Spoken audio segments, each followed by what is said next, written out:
श्रापित मुर्गी और सोने का एक शांत गांव में सब कुछ सामान्य चल रहा था जब अचानक एक अजीब और डरावनी चीज गांव के बाहर खेतों की ओर से आती दिखी। वो थी एक विशाल काली मुर्गी। उसकी आंखें खून जैसी लाल थीं और हर कदम पर धरती कांपती थी। गांव वाले डर के मारे दरवाजे बंद कर लेते हैं, लेकिन रघु, एक साहसी किसान, बाहर निकलता है। वो बिना डरे मुर्गी के पास जाता है और रस्सी से उसे काबू में कर लेता है। गांव वाले हैरान हैं।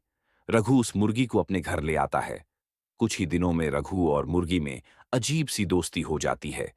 रघु उसे फल खिलाता है, उसके साथ खेलता है, खेत ले जाता है और यहां तक कि एक छोटा सा जिम भी बना देता है, जहां वो हंसी मजाक में मुर्गी से कसरत करवाता है। पर रघु नहीं जानता था कि वह मुर्गी एक श्राप है। एक रात मुर्गी अचानक जोर से चीखने लगती है। उसके शरीर से काली धुंध निकलने लगती है। रघु डर जाता है। तभी गांव की एक बूढ़ी तांत्रिक वहां आ पहुंचती है। वो कांपती आवाज में कहती है, ये साधारण मुर्गी नहीं है, ये श्रापित आत्मा है। हर 100 साल में ये जागती है और एक सोने का अंडा देती है, लेकिन बदले में किसी की जान लेती है।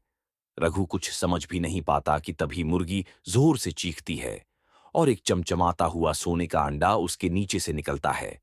लेकिन इसके साथ ही सब कुछ अंधेरा हो जाता है। गांव में बिजली चली जाती है, जमीन हिलती है और मुर्गी की आंखें और भी लाल हो जाती हैं। फिर वो इंसानी आवाज में बोलती है, तूने मेरी भूख को खेल समझा, अब भुगत। रघु चीखता है, भागने की कोशिश करता है, लेकिन तब तक बहुत देर हो चुकी होती है। अगली सुबह